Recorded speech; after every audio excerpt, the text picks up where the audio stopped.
much, Daniel. I want to say thank you to Amy and Kevin for those great readings. It was really inspired. It also made me realize that my writing, or my reading tonight is very short and potentially sucks by comparison. So my apologies to begin with. I was one of those people that Kevin was lamenting that just is not reading from their book anymore.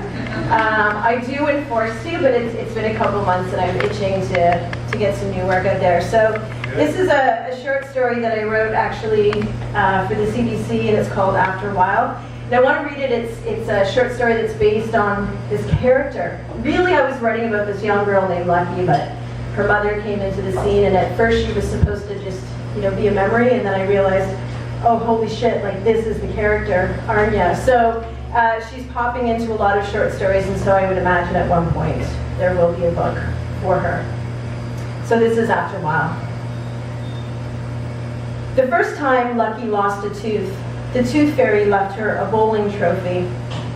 It was confusing because when she asked Grandma Stella to read the little plaque to her, it said, "To Fred, best gutter ball in the state." The second time she lost a tooth, she got nothing at all. She thought maybe it was a one-shot deal, and she was left with a mouthful of duds.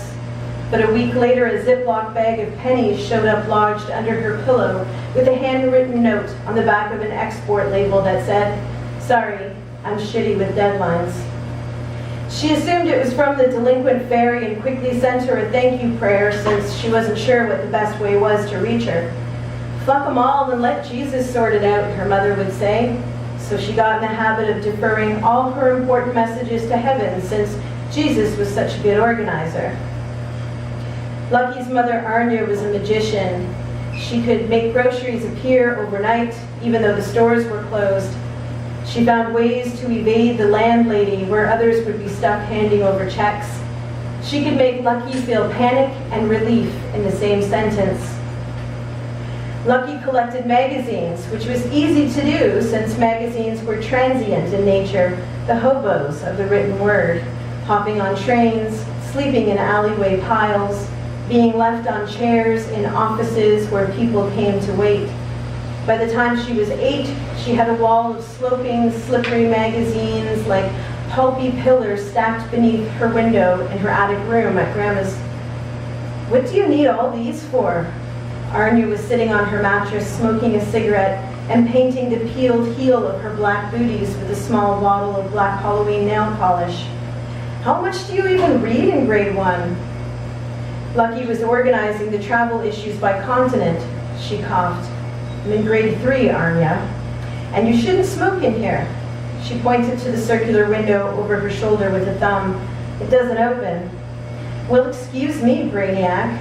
Anya ground out the cigarette in an empty plate on the nightstand after taking one last haul that burned the paper down to the butt.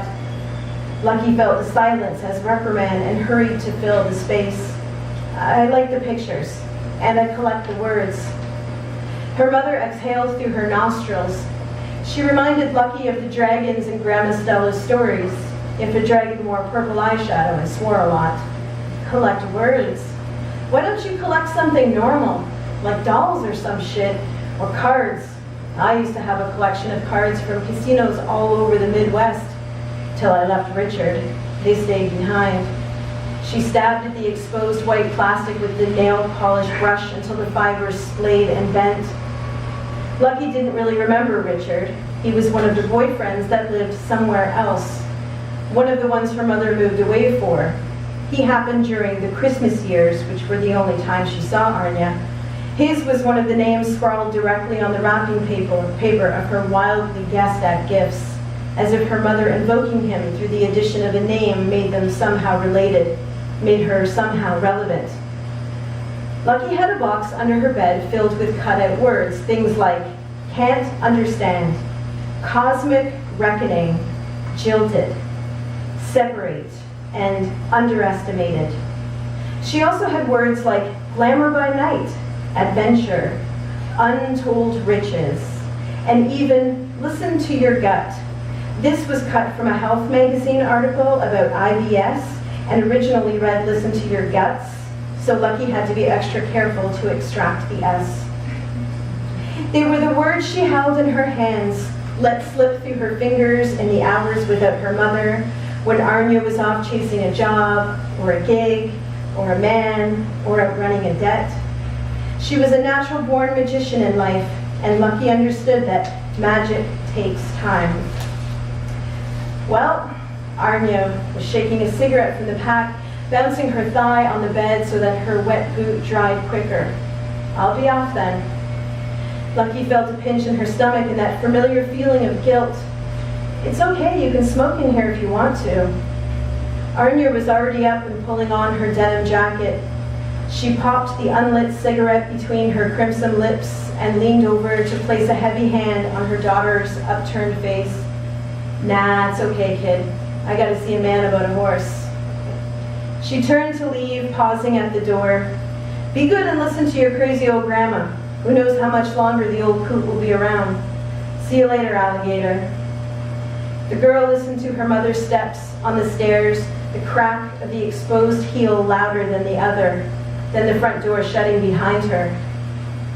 Lucky dug through the second pile from the left, the one that held all the old National Geographics. She found a promising issue on animals of the southern U.S., picked up her red-handled scissors, and hunted for the words, alligator, alligator. Thanks very much, everyone.